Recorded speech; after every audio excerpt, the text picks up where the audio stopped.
신명기 15장 7절에서 11절입니다. 우리 한번 합독해 볼게요. 286면 신명기 15장 7절입니다. 얻으셨죠? 합독합니다. 시작. 내 하나님 여호와께서 내게 주신 땅 어느 성읍에서든지 가난한 형제가 너와 함께 거주하거든 그 가난한 형제에게 내 마음을 완악하게 하지 말며 내 손을 움켜쥐지 말고 반드시 내 손을 그에게 펴서 그에게 필요한 대로 쓸 것을 넉넉히 구워주라. 삼가 너는 마음에 악한 생각을 품지 말라. 곧 이르기를 일곱째 해 면제년이 가까이 왔다 하고 내 궁핍한 형제를 악한 눈으로 바라보며 아무것도 주지 아니하면 그가 너를 여호와께 호소하리니 그것이 내게 죄가 되리라. 너는 반드시 그에게 줄 것이요 줄 때에는 아끼는 마음을 품지 말 것이니라. 이로 말미암아 내 하나님 여호와께서 내가 하는 모든 일과 내 손이 닿는 모든 일에 내게 복을 주시리라. 땅에는 언제든지 가난한 자가 그치지 아니하겠으므로 내가 내게 명령하여 이르노니 너는 반드시 내 땅 안에 내 형제 중 곤란한 자와 궁핍한 자에게 내 손을 펼지니라. 아멘. 한번 따라해 볼까요? 내 손을 펼지니라. 예, 여러분 우리 이 8계명에 도둑질하지 말라라고 하는 계명이 있는데 여러분 도둑질을 뭐라고 생각합니까? 남의 물건을 빼앗았다. 강도질이라고 하지만 사실은 도둑질이죠. 여러분 남에게 사기를 친다. 사기치는 것도 도둑질입니다. 공금을 횡령을 한다. 이것도 도둑질이죠. 그렇죠? 여러분 이번에 우리가 목사가 식당을 잘못 인도해가지고 제가 오늘 홈피에 글을 올렸습니다. 이 식당은 통영 전체를 욕먹이는 식당이다. 이렇게 글을 올렸는데 제가 속상할까봐 재정을 맡은 권사님이나 여러분들이 아무 말도 안 했지만 그 식당에 가서 아주 기분 나빴어요. 라면 한 그릇 정도도 안 되는 걸 먹고 1인당 2만 얼마를 냈으니까 그 식당이 폭리를 취했으니까 뭡니까? 폭리를 취하는 것도 도둑질입니다. 여러분 우리가 도둑질하지 말라 그랬을 때요.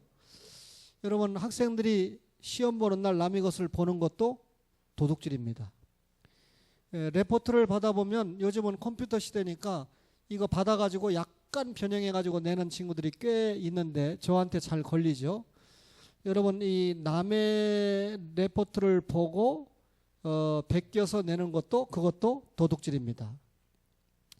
여러분 대기업이 있고 중소기업이 있는데 대기업이 중소기업을 압박을 하면서 부당거래를 시도하는 것도 대기업이 도둑질하는 겁니다. 그렇죠? 여러분 이 공무원이나 직장 생활을 하는 분이 당연히 아침에 출근해서 퇴근하는 시간까지는 열심히 나라와 회사를 위해서 일을 해야 되는데 열심히 안 하고 태만하게 일을 하는 것도 도둑질하는 사람입니다. 그렇죠? 도둑질하지 말라라고 하는 하나님의 말씀이 엄청난 범위를 담고 있어요. 어떤 사람이 너무 사정이 딱해서 급해서 자녀 등록금 때문에 예를 들면 돈을 좀 빌려달라고 그러는데 그 돈을 엄청난 금리를 받고 빌려주죠. 저는 아직 잘 이해를 못하는데 어쨌든 이 대부업체가 우리나라에 횡행한다는 것은 그 돈을 쓰는 사람이 있기 때문이죠. 근데 그 높은 금리를 쓰는 사람의 심정이 오죽하면 그걸 쓰겠습니까? 높은 금리로 돈을 빌려주는 것도 도둑질입니다. 당연히 남의 돈을 빌리고 제때에 갚지 않고요. 어떤 사람은 보면 돈이 있는데도 안 갚는 사람이 있어요. 돈이 있는데도 대금 결제 안 하는 사람이 있어요. 습관적으로. 그것도 도둑질입니다. 여러분 이 도둑질에 대한 말씀을 좀 드리고 있는데 오전에 하나님께 영광 손양원 목사님이나 양용근 목사님 같은 경우는 자기 목숨을 바쳐서 결국 하나님께 신앙을 지키고 영광을 돌렸다고 말할 수 있는데 하나님께 돌려야 될 영광을 돌리지 않고 자기가 영광을 취하는 것도 도둑질입니다. 그렇죠? 예를 들면 예수님께서 예루살렘을 지나가시는데 몇 명의 나병 환자를 만났나요? 한센병 환자를 만났는데 10명을 만났습니다. 예수님이 9명만 고쳐준 게 아니라 10명을 모두 다 이 나병에서 자유함을 얻을 수 있도록 고쳐줬습니다. 그런데 그 중에 누구보다도 감사해야 될 이스라엘 나병 환자는 그냥 났으니까 감사 없이 가버리고 한 사람이 돌아와서 예수님 앞에 감사를 했는데 그 사람은 사마리아 사람입니다. 이방인 취급을 당하는 그런 사마리아 나병 환자였죠. 그죠? 예수님이 묻습니다. 나머지 9명은 어디 있느냐? 이 나머지 9명 어디 있느냐? 이 말은 하나님께 마땅히 영광을 돌리고 감사를 해야 함에도 왜 영광 돌리지 않고 감사를 돌리지 않느냐 그 말이죠. 그러면 9명은 하나님께 돌려야 될 영광을, 하나님께 들려야 될 감사를 도둑질한 겁니다. 그렇죠? 우리가 하나님의 영광을 도둑질하는 경우가 참 많아요. 사실은 하나님께 영광을 돌리라고 그랬는데 웨스트민스터 신앙고백서 첫 번째 항도 하나님을 영화롭게 하고 그에게 영광을 돌리는 거라고 말씀을 하지 않습니까? 그러면 사람들이 왜 도둑질을 할까? 그죠? 도둑질하는 가장 큰 이유는 먹음직도 하고 보암직도 하고 그 다음에 뭡니까? 지혜롭게 할 만큼 탐스럽기도 한다. 이생의 자랑이죠. 탐욕 때문에 도둑질을 합니다. 여러분 다른 사람이 가지고 있는 떡이 내 떡보다 커 보여요. 갖다 먹어야 되죠. 일종의 탐욕이죠. 갖다 먹는 게 도둑질 아닙니까? 남의 것을. 남들보다 더 갚고 싶고 하기 때문에 도둑질을 합니다. 비교를 해도 내가 21평에 살고 있으면 참 13평 사는 사람보다는 내가 그래도 넓고 행복하게 산다 이렇게 비교하면 감사와 만족이 있는데 해필 45평에다 갖다 비교를 하니까 나는 그 절반도 안 되는데 살고 있네. 세상에 이번에 수련회를 갔는데 박미정 권사님 내년에는 가실 줄로 합니다. 옆에 계신 분이 얼마나 수련회 갔다 와서 은혜가 철철 넘치면 이 공예배 기도에 수련회 기도만 했을까요? 그죠? 그래서 그렇게 감사 기도했기 때문에 다음 주에 포도는 그 손에서 나올 거예요. 제가 얻어먹는 것도 여러 가지입니다. 근데 이번에 수련회 간 분들이 도대체 남의 집인데 화장실이 3개 있는 게 너무 좋다는 거예요. 화장실이 하나면 여자분들은 굉장히 불편하잖아요. 여러분 이렇게 이 비교를 해도 나보다 못한 것과 비교를 하면 탐욕을 제어할 수 있는데 어쨌든 탐욕 때문에 도둑질을 한다는 것은 결국 도둑질을 안 하려면 어떻게 됩니까? 탐욕을 버려야 됩니다. 그죠? 이게 부단한 훈련이 필요하죠. 또 도둑질을 하지 않으려면 하나님이 주신 은혜에 대해서 모든 걸 감사할 줄 알 때 여러분 도둑질을 안 하게 돼 있습니다. 여러분 바울 사도가 빌립보서 4장 12절에 뭐라 그럽니까? 가난에도 처할 줄 알고 풍부에도 처할 줄 알았다고 하면서 자족하기를 배워라. 스스로 만족한 것을 배워라 라고 말하죠. 바울 사도는 스스로 만족한 삶을 살았다는 거죠. 그러니까 그런 바울 사도였기 때문에 오늘을 살아가는 여러분과 저에게 범사에 감사하라. 그죠? 순경을 만나도 감사하고 역경을 만나도 감사하고 그렇죠? 여러분 하나님께서 나에게 주신 은혜에 감사하면서 살 때 도둑질 하지 않습니다. 그죠? 이번에 이 수련을 가면서 제 차에 박수성 집사님과 정도순 권사님이 뒷자리에 상당 시간 앉으셨는데 정도순 권사님한테 한 10번 정도 들은 게 용서하세요. 저같이 부족한 사람이 권사 임직을 받을 수 있도록 허락하신 교회와 목사님께 감사합니다. 한 10번은 들은 것 같아요. 그 다음에 6번 정도 들은 말이 있는데 목사님 이번에 수련회를 오는데 아들은 이걸 줬다는 거예요. 신사임당 한 장밖에 안 준 거죠. 근데 딸은 4장을 줬다는 거예요. 그래서 목사님 아들보다 딸이 낫습니다. 두 분이 그러시는 거예요. 근데 거기까지 들으면 제가 이해를 하죠. 예? 보통 이 전정배 보좌관님 아들 하나에 딸 둘인데 그까지 아들은 5만 원인데 딸은 20만 원이니까 둘이면 40만 원 아닙니까? 어디를 가면 대단히 행복한 거죠. 근데 우리 박수성 집사님이 주석을 하기를 내가 지들을 대학까지 가르치느라고 경상도 말로 쇠가 빠졌는데 몇 천만 원이 들어도 집을 사줄 때 몇 천만 원이 들어도 아무 군말 없이 아버지로서 사랑을 베풀었는데 그까짓 거 5만 원, 그까짓 거 20만 원 주면서 대단히 부모님에게 잘하는 것처럼 그렇게 생각이 든다면 거기까지만 말씀했지만 그것도 도둑질입니다. 그죠? 당연히 아버지에게 받은 사랑이 있고 어머니에게 받은 사랑이 있고 그 사랑에 대해서 감사하는 마음으로 어머니 이거 너무 적습니다. 아버지 이거 너무 적습니다. 그렇지만 쓰시고 부족하면 또 갔다 오시면 말씀하세요. 이렇게 돼야 되는 거죠. 오늘 권사님 아들 딸을 망신시킨 거 아닙니다. 다른 집도 다 해당돼요. 다른 집은 가면 5만 원 20만 원 아니고 만 원 2만 원 줬을 거예요. 여러분 우리가 열심히 일하는 자세가 필요한데 한번 에베소서 4장 28절 한번 보시겠습니까? 여러분 에베소서 4장 28절을 한번 여러분과 한번 읽어보고 싶어요. 자, 찾았으면 314면이죠. 함께 읽겠습니다. 시작. 도둑질하는 자는 다시 도둑질하지 말고 돌이켜 가난한 자에게 구제할 수 있도록 자기 손으로 수고하여 선한 일을 하라 그랬습니다. 여러분 하나님께서 요구하시는 것이 혼자만 잘 먹고 잘 사는 것을 요구하지 않고요. 하나님 사랑 이웃 사랑 속에는 남에게 베풀고 살라고 하는 것이 반드시 들어가 있습니다. 그러면 여러분 8계명에 도둑질하지 말라라고 하는 것은요. 여러분 남에게 베풀 수 있는 삶을 살아라 그 말이죠. 남의 것을 도둑질하지 않고 오히려 어려운 사람을 도와줄 수 있는 삶을 살라고 하는 그 말씀이 도둑질하지 말라라고 하는 적극적인 해석입니다. 이 말씀을 적극적으로 긍정적으로 지키는 것은 남을 도와주면서 사는 거죠.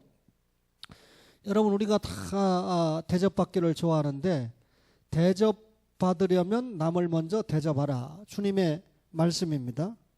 당연히 내 것을 빼앗기고 싶지 않다면 남의 것도 빼앗지 않아야 됩니다. 그죠? 도둑질을 하는 것은 여러분 남의 것을 도둑질하는 것은 내 것도 얼마든지 도둑질을 맞을 수 있다 그 말이죠. 따라서 다른 사람의 재산이나 다른 사람의 평안을 잘 지켜주는 것이 적극적으로 필요한 계명이 도둑질하지 말라. 사람이 살아갈수록 더 편하게 살고 싶고 더 안락하게 살고 싶기 때문에 일종의 이 탐욕을 제어하지 못하기 때문에 결국은 여러 가지 경우에 도둑질을 하게 되는데 여러분 이 8계명 도둑질하지 말라. 아까 말씀드린 대로 목사가 목사 사명을 제대로 하지 않으면 도둑질하는 겁니다. 장로 직분을 받고 장로직을 제대로 감당 안 하면 그게 도둑질이 된다는 뜻이죠. 직장 생활을 하면서 열심히 근무 안 하면 도둑질입니다. 또 어떤 공무원을 보면 야간에 근무도 하지 않았으면서 이것만 찍어놓고 근무수당을 받아가는 거 이것도 확실하게 도둑질인 거죠. 우리가 예수 믿는 신자로서 도둑질하지 않아야 돼요. 하나님의 영광을 갈취하는 거, 부모님께 돌려야 될 감사를 하지 못하는 것도 도둑질하는 것이다 그 말입니다. 오늘 우리가 신명기 15장 7절로 11절의 말씀을 읽었는데 참 여러분이 믿기지 않는 일이지만 제가 대학생 한 60명을 만나가지고 6.25 전쟁이 몇 년도에 일어났느냐 일부러 물어봤죠. 신문에 어떤 신문에 보기를 요즘 아이들이 뭐 5분의 1도 그걸 잘 모른다. 10명이 모이면 1명이 나을까. 한번 물어봤더니 실제로 1950년 6월 25일이라고 금방 나오는 친구가 몇 없어요. 그러니까 뭐 3.1운동이 몇 년에 일어났느냐 이건 딴 얘기죠. 그거는 뭐 1919년 3월 1일이죠. 3.1운동이 일어났다는 거 전혀 상상할 수가 없죠. 그러니까 5월 18일 이것도 잘 모르는데요. 제가 이번에 중학교 2학년 조카를 만났는데 광주 그 영화를 봤대요. 지가 택시 뭐 기사인가 운전사를 봤다고 그래서 그 뭘 소재로 다룬 거냐 물으니까 광주 민주화 운동 딱 이렇게 나오지 5.18 사태라든지 뭐 5.18 폭거라든지 이런 걸 알지도 못해요. 얘는 이제 학교에서 배우기를 그걸 광주 민주화 운동으로 딱 배워놓으니까 그 영화를 보면서 딱 그 용어밖에 구사할지 모르죠. 교육이라는 게 굉장히 중요하다고 생각하는데 6.25 때 우리나라를 도와준 나라가 16개국이거든요. 그죠? 직접 군사가 와서 도와준 나라도 있고 이 병원선만 보내서 도와준 나라가 있는데 이 16개국 가운데 두 나라가 빼놓고요, 전부 기독교가 이 파급된 중요한 나라들입니다. 뭐 기독교 국가라고 말할 수 있을 정도로 미국을 의지해서 중요한 나라들이 기독교 정신을 가지고 도와줬는데, 저 아프리카에 가면 르완다라고 하는 나라가 있는데, 이 르완다라고 하는 나라를 일본에서도 도와주고 한국에서도 도와주는데, 여러분은 선진국을 뭘 선진국이라고 생각합니까? 당연히 기본적으로 3만 달러 1인당 GNP가 돼야 되죠. 우리는 지금 2만 한 7천 정도 된다고 그러니까 아직 선진국은 못 됐습니다. 근데 이명박 대통령 때 747 약속대로 됐으면 이미 선진국 정도가 아니라 대단한 적이죠. 이 3만 달러 이상 돼야 되고 중산층이 많아야 되고, 우리는 역사가 지금 진행되면서 중산층이 다 깨졌다면서요, 지금. 또 과학 문명이 많이 발달돼 있어야 되는데, 과학 경제죠. 그런데 저는 이 예수 믿는 신자로서 선진국이 되려고 하면 다른 건 다 일반 정치가들이 하는 논리고 경제가들이 말하는 선진국이고, 다른 나라를 원조할 수 있는 나라가 선진국이다. 아무리 많이 가지고 있어도 약한 나라를 돕지 않는 나라는 선진국이라고 말할 수가 없어요. 그런데 그런 면에서 일본은 선진국이 아닌 것 같아요. 왜냐하면 르완다 쪽에 이 글을 보니까 일본이 르완다에다가 원조를 해주는데, 그 원조로 끝나면 되는데 그 다음에 뭐라고 그러냐면, 너희들은 우리 차를 싸줘야 된다. 일본 차를 사줘야 된다. 이 조건입니다. 원조를 해주는 조건이 니들은 일본 차만 사야 된다. 그래서 르완다에 가보면 90%가 일본 차래요. 현대나 삼성 같은 건 들어갈 수도 없는 거죠. 왜냐하면 원조를 해주면서 아주 정책적으로 일본 차만 쓰기로 해서 중고차가 많이 돌아다니는데 전부 일본 차가 돌아다닌다는 거예요. 근데 우리나라 정부에서 르완다를 도와줄 때는 어떻게 도와주느냐면 새마을 운동을 전수시켜 준다는 거예요. 그 나라가 너무 가난하니까 잘 살아보세, 잘 살아보세요, 땅 파고 도로 내고 하는 새마을 운동을 전수해 주고, 선교사들은 가가지고 새마을 운동의 일환으로 우물 파기 운동, 걔네들이 맨날 시커먼 물 먹고 병 걸려서 죽고 그러잖아요. 그러니까 물이 없어가지고, 그래서 우물을 파주고 나올 수 있는 시설을 해주고, 옛날에 우리 어렸을 때 이 펌프질해서 먹었는데 그런 것도 없잖아요. 그래서 그걸 해주는데, 뭐 아무리 찾아봐도 이 정부가, 아니면 앞에 정부가 르완다에 수출을 하면서 뭐 원조를 해주면서 새마을운동 전수해주고 우물 파주면서 이거 해줄 테니까 니들은 현대자동차만 사서 써야 된다, 이런 조건을 걸지 않는다는 거예요. 그 차이가 있다는 겁니다. 여러분, 거기까지만 이야기하겠습니다. 그러면 이 6.25, 그러니까 2차 세계대전이 끝나고 원조를 받던 나라에서 원조를 해주는 나라는 뭐 세계적으로 우리나라가 유일하다고 하니까요. 지금은 원조를 받는 나라가 아니고 지금은 우리가 원조를 해주는 나라가 되지 않았습니까? 이 원조를 하는 나라가 될 수 있는 배경에는 이 한국교회 역할이 지대하다고 봐요. 일본 사람들은요, 지들이 우리나라를 36년 동안 지배를 해줬기 때문에 철길도 없는 나라에 철로도 놔주고 여러 가지 발전을 우리 때문에 시켜줬다. 조선시대 때 냉수 먹고 이쑤시던 이런 조선이 결국 지들은 1960년대 메이지 유신을 통해서 서양 문물을 다 받아들였잖아요. 우리는 그 시대 일본이 메이지 유신을 할 때 대원군이 척합이 세우고 외국 사람들이 못 들어오도록 막지 않았습니까? 그러니까 문물을 받아들였는데 굉장히 뒤졌는데, 지들이 당연히 지배를 해서 발전을 시켰다 하지만 저는 절대 그걸 인정할 수 없는 이유 중에 하나가 1884년에 알렌 선교사가 들어왔는데, 그 선교사가 들어오기 전에도 일본이 메이지 유신할 때 여러 선교사들이 우리나라에 들어왔고, 대동강변에서 토마스 선교사가 순교를 했잖아요. 기독교가 정식으로 들어오니까 일어났던 혁신이 뭡니까? 첫째가 교육 아닙니까? 그죠? 의료와 교육이 동시에 되잖아요. 알렌 선교사가 들어오면서 결국은 이 세브란스 병원의 전신인 광해원, 제중원이 세워진 거 아닙니까? 그러면서 계속 병원이 세워진 거 아닙니까? 언더우드 선교사가 들어오면서 여러분 이 경신학교라든지 배제학교라든지 여러 학교가 세워진 거 아닙니까? 그러면서 이 나라의 교육과 의료가 혁신적으로 달라지면서 여러분 이 우리나라가 획기적으로 변화하기 시작하는데, 일본이 우리나라를 통합을 시키지 않았다면 기독교 정신을 받은 우리나라가 기독교 지도자들을 배출하면서 엄청나게 발전을 해서 세계에 빛나는 그런 역할을 감당할 수 있었기 때문에 일본 사람들의 식민지 사과는 절대 우리가 받아들일 수 없죠. 여러분, 우리나라가 이렇게 복을 받은 이면에는 1884년에 알렌 선교사가 들어왔을 때 정말 우리 가난했거든요. 오죽하면 1900년에 이 에비슨 선교사가 미국에 가서 선교대회를 하면서 조선의 사람들을 이 슬라이드로 보여주면서 이가 빠져서 장티부스에 걸려서 피부병에 걸려서 전혀 고치지 못하고 죽어가는 모습을 호소하면서 이 극동의 조용한 나라의 이 불쌍한 사람들을 좀 구해달라 해가지고 여러분 잘 아시는 것처럼 세브란스라고 하는 사람이 총 4만 5천 불을 희사를, 지금도 4만 5천 불이 큰 돈인데 1900년대부터 1905년까지 3회에 걸쳐서 4만 5천 달러를 준 것이 오늘날 세브란스 병원 아닙니까?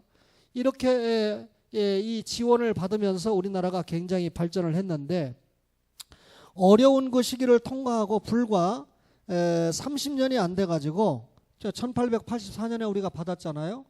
1907년에 길선주 목사님을 위시한 7분이 목사 안수를 받고 길선주 목사님은 제주도로 갔죠. 그때는 제주도도 배 타고 가기 때문에 선교라고 그랬습니다. 지금은 제주도 가는 걸 선교라고 안 하지만. 그리고 최초로 산동성 지역에 3명의 선교사를 파송했는데 그 중에 한 분이 얼마 전에 돌아가신 영등포교회 방지일 목사님의 아버지고, 방지일 목사님이 주기철 목사님 감옥에 갇혔을 때 신방을 가서 주기철 목사님의 삼선론을 듣고 박병식 목사님에게 전하고, 박병식 목사님도 글을 안 쓰니까 저에게 전해줘서 제가 주기철 목사님의 삼선론을 썼는데 그 주기철 기념사업회도 모르는 글이었어요. 그 글이. 첫 번째 주기철 목사님의 일선이 뭡니까? 나는 한국교회를 위해서 순교한 게 아니다. 내가 교회 지키려고 순교한 게 아니다. 두 번째는 내가 한국의 신학교를 지키기 위해서 순교한 것도 아니다. 그러니까 신사참배를 반대한 게 아니다. 나는 내 신앙을 지키기 위해서 신사참배를 반대하고 옥고를 치렀다. 그게 3선입니다. 한국교회가 1선, 2선이 신학교, 3선이 내 신앙, 내 양심이 신앙 양심인데 주기철 목사님은 자신의 신앙을 지키기 위해서 순교를 했을 뿐이다 라고 하는 그 소리를 방지일 목사님이 듣고 또 박병식 목사님에게 전하고, 그래서 박병식 목사님한테 듣고 제가 글을 써서 상금은 이상규 교수님 연구소에서 50만 원을 받았습니다. 그때 여러분 기념사업회나 이런 연구소에서 50만 원이라는 상금은요 엄청난 상금이에요. 여러분 기독교 문화 대상을 받아도 이 상금 150만 원밖에 안 주는 나라예요, 이 나라가. 그러니까 그 50만 원은 굉장히 큰 돈이잖아요. 설교 잘 듣다가 다른 건 하나도 안 듣고 50만 원? 그 얘기만 지금 기억에 남죠. 지금 2017년입니다. 지금 2017년도인데 지난달에 나온 통계를 보니까 세계 170개국에 27,205명의 선교사를 파송했어요. 우리나라가 27,205명. 근데 참 기가 막힌 게요, 우리나라가 선교사를 세계에 얼마나 파송했느냐에 따라서 GNP가 결정나더라고요. 여러분 이 선교 27,000명 정도인데 지금 27,205명인데 통계가 지금 우리나라 GNP가 얼마라고요? 27,000불이에요. 23,000명을 파송했을 때는 또 23,000명이라는 통계가 나왔습니다. 그러니까 참 이 선교와 이 GNP가 좀 관계가 많이 드러났는데, 마태복음 6장에 보면 예수님이 네가 구제할 때 오른손이 하는 일을 왼손이 모르게 하여 내 구제함을 은밀하게 하라. 은밀하게 보시는 내 아버지께서 갚아주시리라. 그렇게 말씀했잖아요. 이 말은 무슨 의미입니까? 내가 남을 구제한 후에 자랑하지 말라는 겁니다. 내가 이 정도 구제를 했으니까 나는 선한 사람이다. 그렇게 생각하지 말라는 겁니다. 그건 이 주님의 말씀에 역행이 되는 거죠. 그러니까 선한 일을 하고 채권자가 되면 안 된다는 거죠. 근데 저는 조금 요즘 변하고 있어요. 제가 오늘 우리 권사님이 기도를 했는데 최 전사님을 위해서 기도를 했는데 아주 잘하신 겁니다. 근데 한 권사님이 제 차에 타가지고 최재희 권사님이 너무 좋다는 거예요. 부담이 없다는 거예요. 사랑이 많다는 거예요. 그렇게 말한 분은 지금 굉장히 끄덕끄덕하고 있어요. 저한테 얘기를 했으니까. 그래서 내가 그 말을 듣고 최 전사님에게 상의를 해야 되겠다. 어제 어느 목사님에게 받은 청첩장을 놓고 상의를 했어요. 우리 아들 딸인지 아들인지 결혼을 하는데 초대합니다. 그래서 제가 저희 아들 결혼한 지가 얼마 안 되잖아요. 근데 초대장을 제가 보냈는데 전혀 소식이 없던 분인데 자기 아들이 이제 딸 갈 때는 저한테 초대장을 보내는데 이런 분들이 의외로 많아요. 그래서 제가 이런 게 너무 많은데 지금까지 보면 전사님 내 형편이 뻔하지 않습니까? 어떻게 하면 좋을까 하는데 최 천사님이 하는 말이 단칼에 목사님 그게 안 가도 죄가 안 되니까 목사님 이제는 제발 잊으세요. 너무 목사님이 사랑의 폭을 넓히다 보니까 힘들기도 하고 피곤하기도 하신데 이제는 그런 데는 이렇게 안 해도 될 것 같습니다. 이렇게 얘기를 해 주시더라고요. 근데 제 생각에 그게 맞는 것 같아요. 제 생각에. 그런 분들에게 뭐 사랑을 베풀 돈 있으면 선교비를 더 하고 했으면 좋겠다는 생각이 저에게 요즘 들었어요. 아들을 장가 보내기 전까지는 몰랐는데 아들을 장가 보내고 저에게 큰 행사가 딱 두 가지 있었잖아요. 저희 어머니가 2006년에 하나님의 품에 안긴 거, 그 다음에 제 아들이 결혼한 거 딱 두 건이 저에게는 큰 행사로 있었는데 이때 보니까 사람들의 마음을 알겠더라고요. 자기는 주려고 하지 않으면서 받기만 원하는 사람들이 꽤 있다 하는 거죠. 오늘 이 설교를 생각하면서 여러분 선한 일을 한 다음에 남에게 이거 반드시 받아야지 하는 마음을 가지면 본의 아니게 선한 일을 해놓고 돈 빌려주고 받아야 되는 것처럼 채권자가 된다는 것이죠. 근데 중요한 것은 여러분, 아이고 내가 무슨 오늘 26차 건축원금을 선교원금을 작정하는데 내가 무슨 선교는 무슨 선교, 내가 선교를 받아야 되지. 어떤 그 장로님이 목사님에게 가서 우리 교회도 그 교회가 한 170명 정도 모이는 교회인데 우리 교회도 선교를 좀 해야지 어떻게 선교하는 교회가 하나도 없습니까? 장로님이 그렇게 얘기하니까 이 목사가 천연덕스럽게 저한테 그래요. 장로님 지금 교회 이 분양받아가지고 빚이 얼마인데 무슨 선교입니까? 목사가 선교 대상입니다. 목사가 구제 대상입니다. 지금 내가 목사도 먹고 살기 어려운데 무슨 장로님 선교 타령을 하고 구제 타령을 합니까?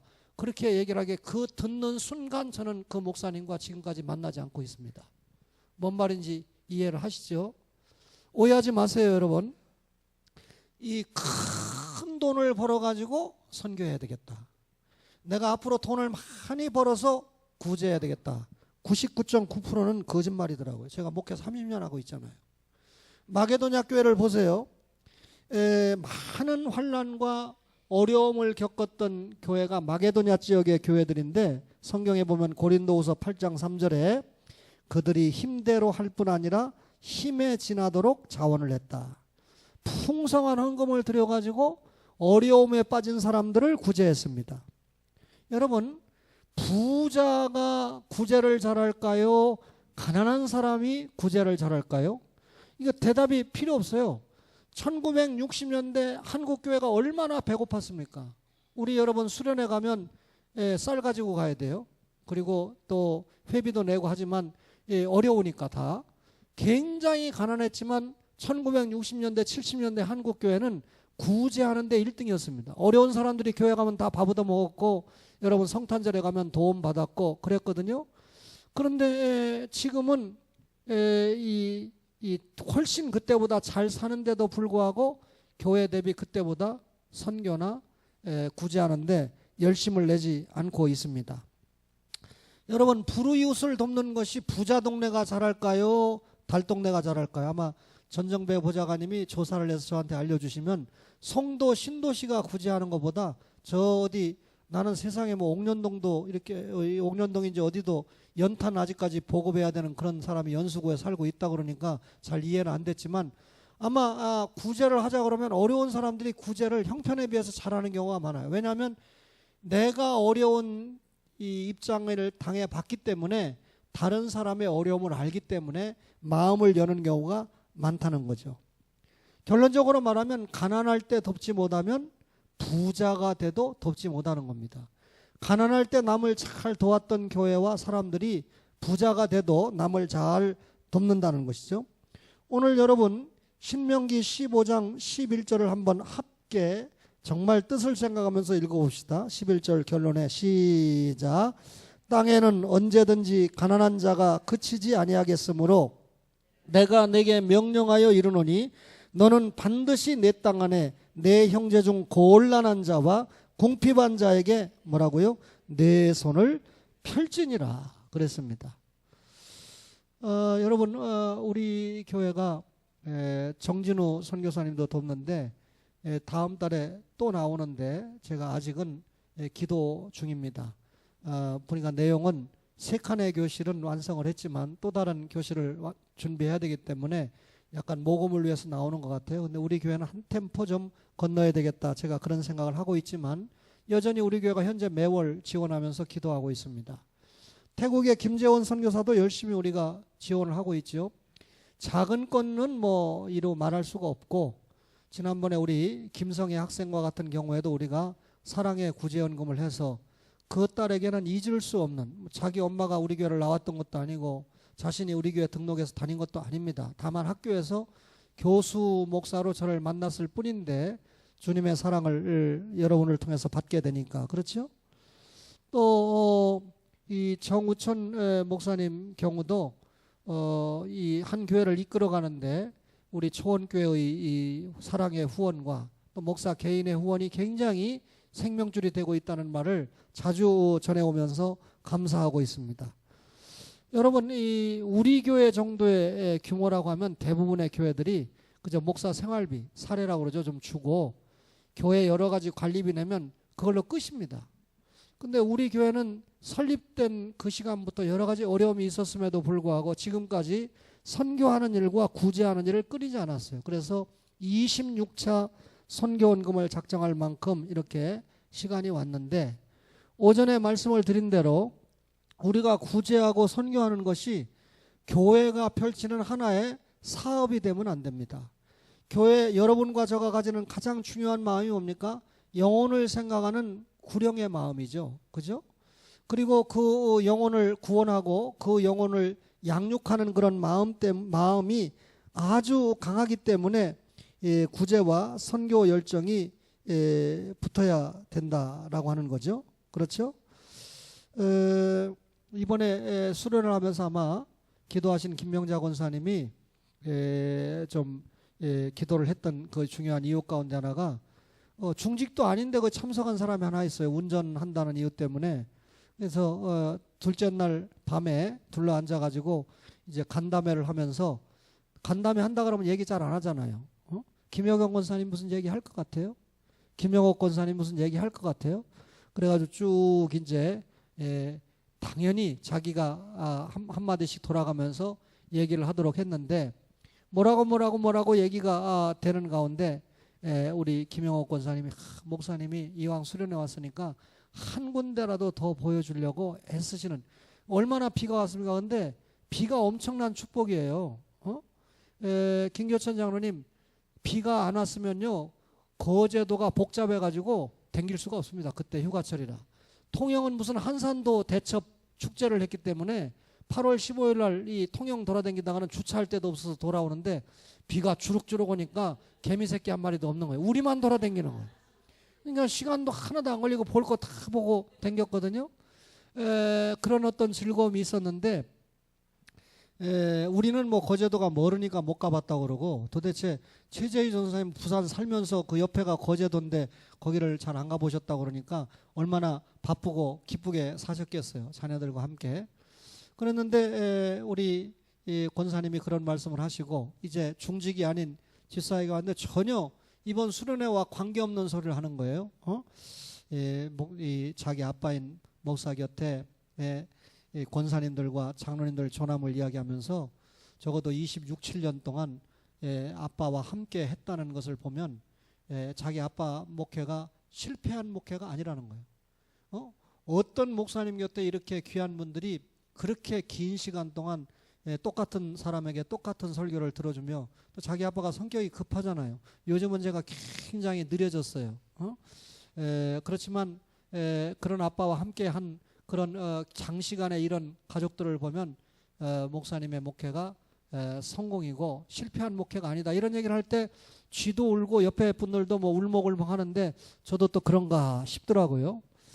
여러분 이런저런 그 대화 중에 이런저런 그 소득을 얻으면서 왔던 그런 수련회인데 저에게 큰 부담이 되는 것은 박수성 집사님이 지금까지 이런 수련회를 왜 내가 못 갔는지 식당 문 닫든지 말든지 수련회만 했다 그러면 나는 갈 거니까 목사님 매년 했으면 좋겠다 이렇게 얘기를 해서 지금 제가 굉장히 고민입니다. 아마 이 수련회를 듣는 순간 장로님들도 굉장히 그렇다고 매번 장소가 있다고 그래서 거제도만 갈 수도 없는 거고 우리 군사들이 움직이려면 최소한 화장실이 3개가 있어야 되는데 화장실 3개 있는 곳을 찾는 것도 쉽지 않고 여러분 땅에는 가난한 사람이 언제나 있다.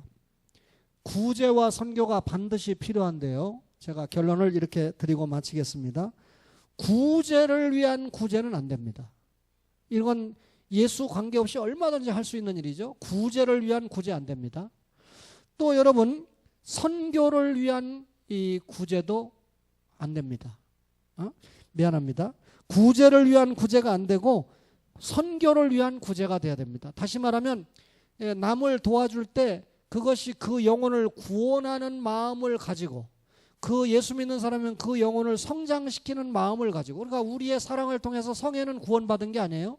성애 학생은 이미 예수를 믿고 구원의 확신이 있는 딸이기 때문에 우리의 구제 행위를 통해서 그의 믿음을 딱 끌어올리는 성장시키는 그런 이 선교를 하고 구제를 해야 된다는 거죠. 선교를 위한 구제, 영혼을 구원하기 위한 구제가 돼야 된다 그 말이죠. 선교를 위한 선교가 돼야 된다는 거죠. 그렇죠? 따라서 여러분이 선교원금을 작정을 했는데 작정하는 금을 여러분들이 매월 드릴 때 단순히 봉투에 넣어서 헌금 드리지 말고 이 헌금을 통해서 구원 얻는 사람들이 많아지도록 또 성장하는 성도들이 많아지도록 그런 마음을 가지고 기도하시면 참 좋겠다, 드리면 좋겠다 하는 마음을 가지게 됩니다. 여러분 내 손을 펼지니라 그랬습니다. 우리가 어려울 때 구제와 선교의 마음을 가지고 영혼을 사랑하는 마음으로 우리의 손을 펼침으로 말미암아 우리 교회를 통해서 행복한 교회, 행복한 선교사, 행복한 영혼들이 많이 일어날 수 있도록 함께 동역하고 함께 수고하는 여러분과 저가 되기를 간절히 바랍니다.